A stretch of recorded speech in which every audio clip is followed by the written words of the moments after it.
let me ask you guys some questions about Lewis's fiction in and of itself. And we've all enjoyed different parts of it in different ways. And I know we have just some different favorites that we'll get to. But one of the perennial questions about C.S. Lewis in the Chronicles of Narnia is what order should you read them in? And Ben, I'll let you kick off since you've mentioned that Lewis may or may not have had thoughts on this. Certainly, almost everybody since Lewis has had thoughts on this. So, what do you think? How should we read the Chronicles of Narnia?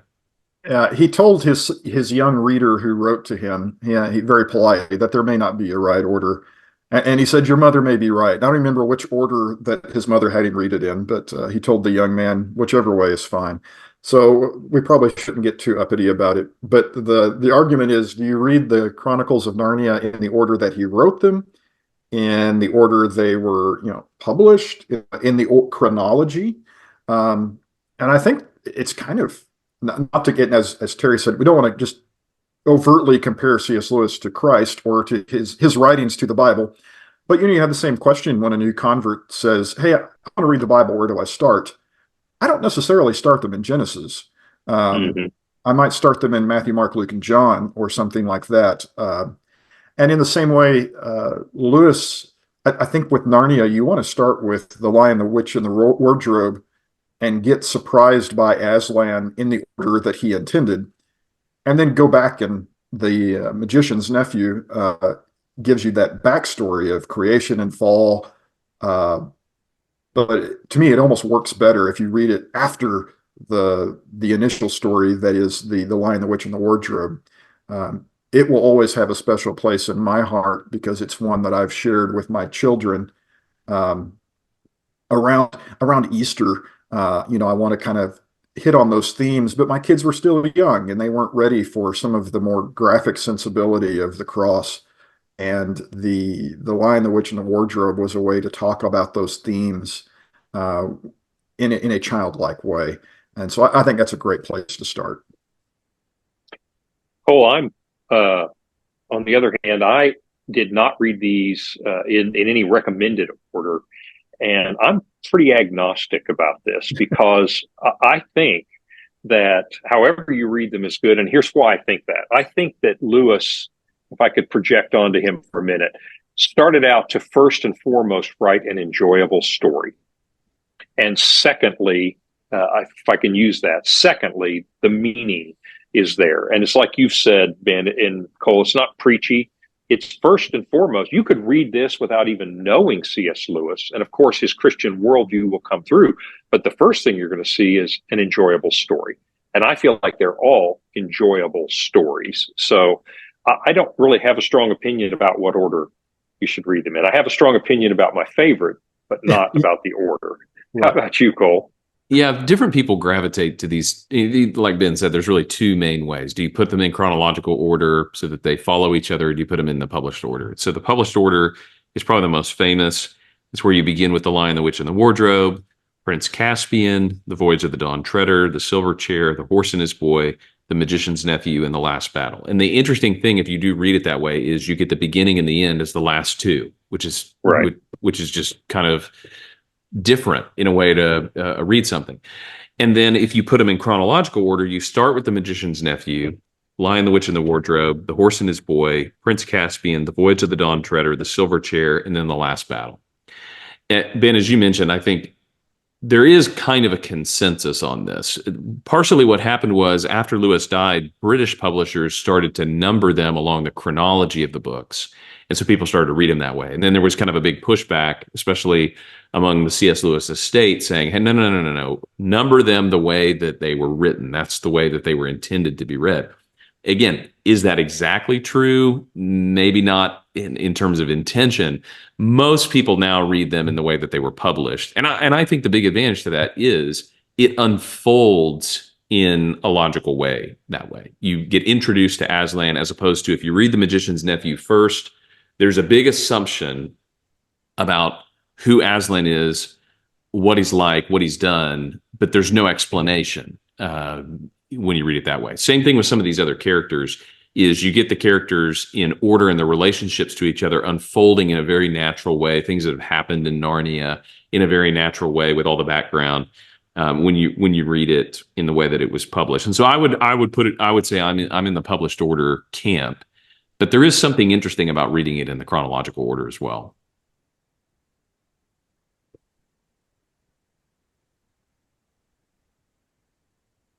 Another question, I think, when we look at Lewis's his fiction in total is, what is your favorite? You can either maybe say maybe we pick a favorite Chronicles and a favorite non-Chronicles of Narnia.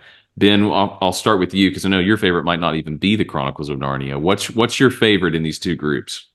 My favorite chronicle is going to be the number one. It's The Lion, Witch, and the Wardrobe. It just works well. Um, I love the imagery. I love the discovery of who Aslan is kind of unfolding throughout. And it turns out it's the gospel, and that's the best story. And so if you don't think it's the best story, you're wrong. So that's just the right answer there.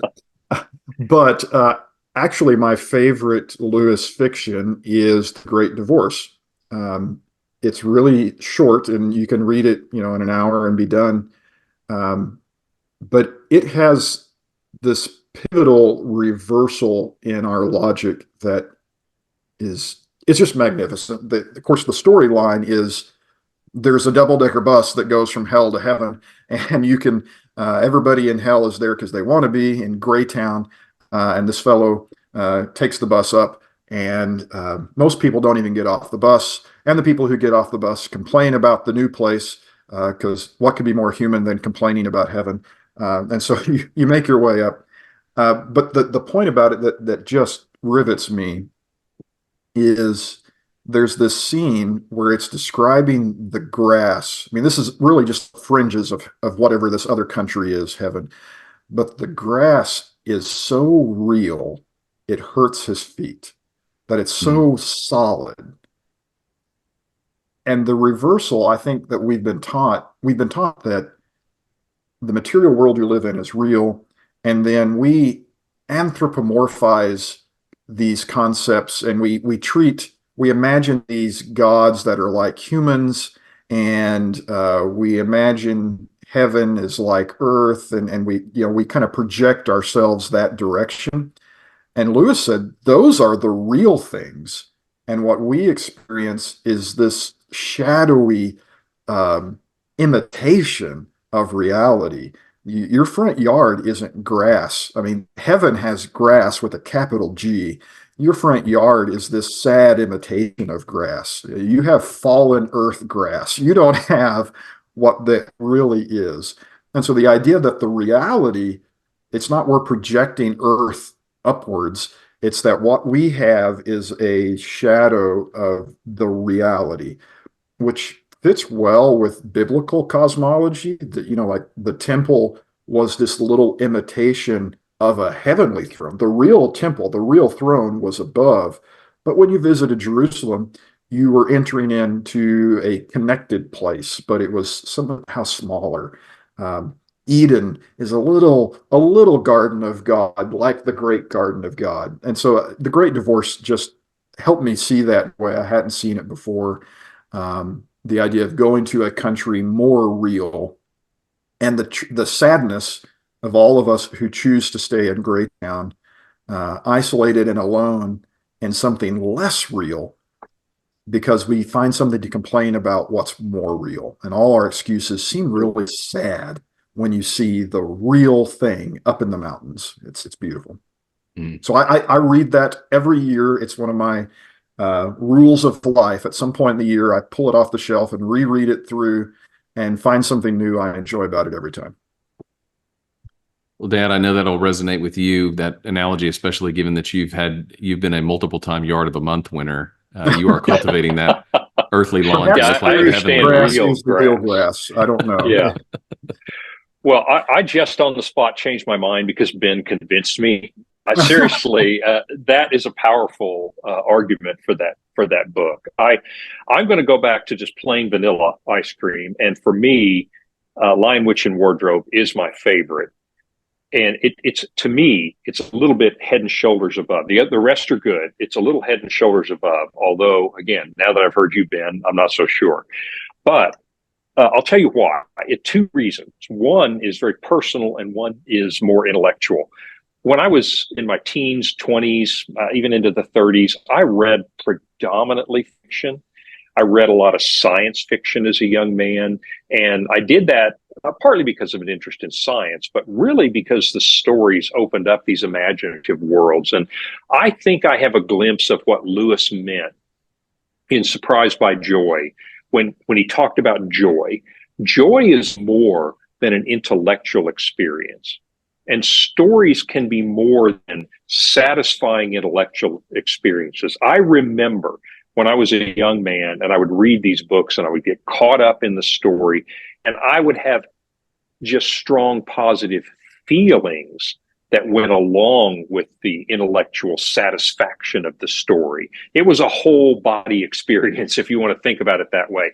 And when Lewis talks about the idea of joy, it's something you don't capture, you just remember it, sort of. You know, you have this fondness and you're constantly wanting that whole feeling.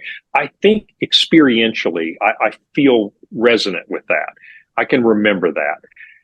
As an adult, that's the way I felt again when I read Lion, Witch, and Wardrobe.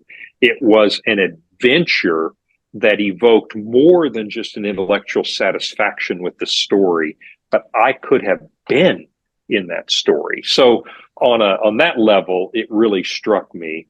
And then on a more grown-up level, I would say I love the idea that everything we talked about, the characters are not one-dimensional.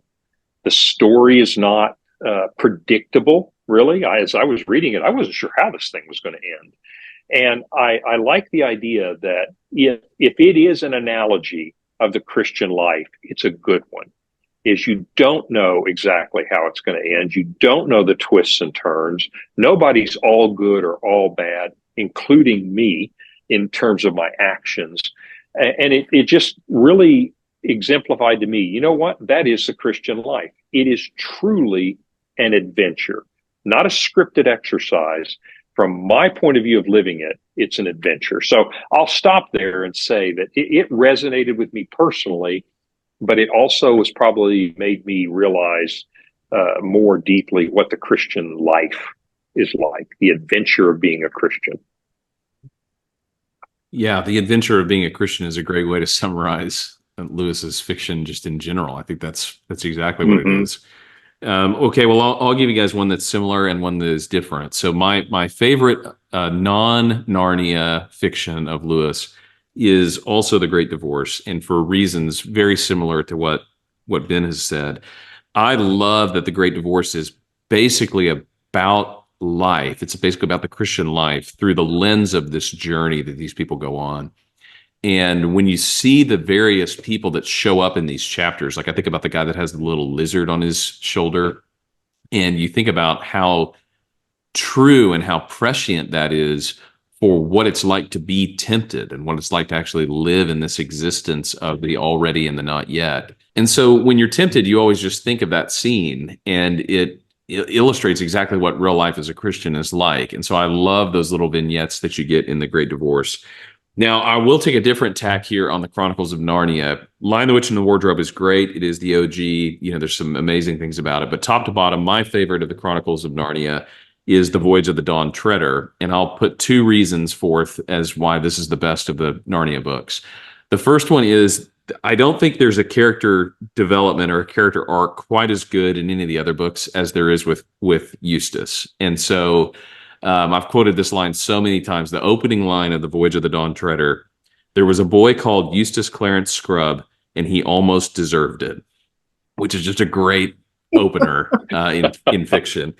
And if you follow the storyline, what happens is Eustace really is this totally insufferable kid. And through the story, he turns into the dragon and his scales fall off. It's a total redemption story. And it's just a picture unlike any other. Ben, I remember in our previous conversation about Lewis, you said that the theme was spiritual life. And it really is the transformation of somebody's spiritual life in the character of Eustace. And you get to see somebody who is just unlovable and hard to be around and annoying. And he doesn't miraculously become all the amazing things you'd ever want by the end, but he is redeemed by the end. he's still who he is. And, that still shows through at the end, but he's been transformed. And I just think that's such an amazing picture of what happens to us as believers is we do stay who we are, who God made us to be, but we become the image of Christ in who we are created to be. And I love that.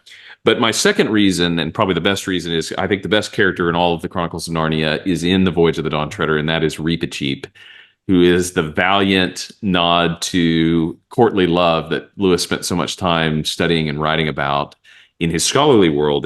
And I just, everything about Reepicheep, I just love. He's such an emblem of courage and gallantry and love for God and single-minded purpose. And so I'll read this. The last scene with Reepicheep is probably my favorite scene in the Chronicles of Narnia, and it's where they've come out to the end of the world, to Aslan's country, and they see the wave at the beach at the end of the world.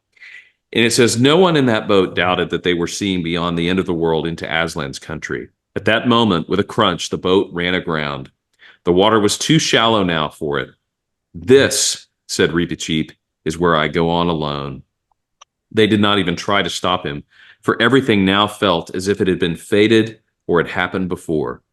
They helped him to lower his little coracle. He took off his sword. I shall need it no more, he said, and flung it far away across the lilied sea. Where it fell, it stood upright with the hilt above the surface. Then he bade them goodbye, trying to be sad for their sakes, but he was quivering with happiness.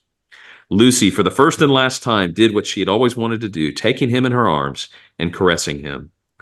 Then hastily he got into his coracle and took his paddle, and the current caught it, and away he went, very black against the lilies. But no lilies grew on the wave. It was a smooth green slope. The coracle went more and more quickly, and beautifully it rushed up the wave's side. For one split second, they saw its shape, and Reepicheep's on the very top. Then it vanished. And since that moment, no one can truly claim to have seen Reepicheep the mouse. But my belief is that he came safe to Aslan's country and is alive there to this day. To me, this just encapsulates everything we've discussed about Lewis with image and argument and enchantment. This is like the best narrative version of that well done, good and faithful servant passage. Mm-hmm. Reepicheep, his one desire, I love the part where it says he tries to act sad for them, but inside he is just brimming with excitement to go to Aslan's country. And he sails on over the wave. He's like Caleb, that give me that mountain at the end of his life.